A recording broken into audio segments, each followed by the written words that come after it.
But now, back in Brussels, exactly 25 years ago, EU member states agreed to set up an EU military committee to respond initially to the Balkan conflicts of the 90s. And this week, EU chiefs of defence from all across Europe will be flocking to Brussels to celebrate. But souring the mood, of course, will be the ongoing war in Ukraine and the conflict in the Middle East. For more, I'm joined here in the studio by General Seán Clancy, that's the chairman of the EU Military Committee. Good morning. Lovely to have you with us. So this week, as I said, chiefs of defence will be flocking to Brussels to celebrate. But are you all on the same page when it comes to the threats facing the Union today? Oh, very much so. I think flocking into celebrations, I think it's a moment of reflection more than celebration. I think it's a time to pause and reflect how far the European Military Committee, but the European paradigm of security and defence has come as a whole over that period of time. No more so in the last 4 years, and you've mentioned it, Ukraine, which is the number one priority for all of us and the focus of everyone. Although we do come from the geographical spaces throughout Europe, so it's north, south, east and west, and we take all of these things into consideration. But Ukraine, of course, is the primacy and the priority in which we examine it.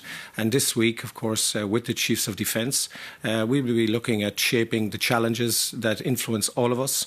What our responses are to that, and through our reflections in our meetings, then we will be looking at the key issues such as the European security strategy, the defence readiness, and primarily then, of course, Ukraine, where we will be joined by General Syrski from Ukrainian forces himself. And you just mentioned Ukraine this morning, reports of 500 drones, dozens of missiles being fired into Ukraine. A serious escalation in the last couple of days there. Does this forum, though, carry any weight? Well, this isn't serious escalation. This, unfortunately, is happening on a regular basis. And the extraordinary resilience of the Ukrainian armed forces, but the Ukrainian people as a whole has transformed Ukraine into a fortress nation now.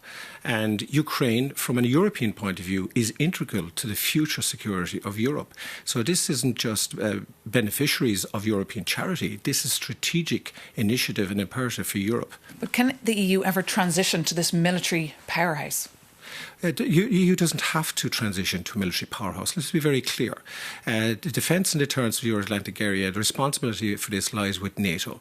Europe brings huge strength in terms of military advices, in terms of economic power, industrial power, and its ability then to, through its common security and defence policy instruments, to bring stability, security to many areas. We've seen it in the Western Balkans, which was the initial, I suppose, start out through Concordia of the EU Military Committee way back 25 years ago. But since then, when we reflect on what the EU has done, we'll see it in the Middle East through what the EU is trying to do in terms of the Lebanon going forward with the withdrawal of UNIFIL. We see it in terms of our missions and operations, 15 of which we have completed in the last 25 years. Currently, there are 9 live missions and operations. And the power of the EU is exercised, for instance, through our EU military assistant mission, where we have trained 93,000 soldiers of the Ukrainian armed forces to date. And we will continue unrelentingly doing this, and we will shape the future of the armed forces of Ukraine with the help of the 27 member states, working coherently together. OK, Seán Clancy, thank you so much for coming in to us today You're on welcome, Euronews on Europe Today.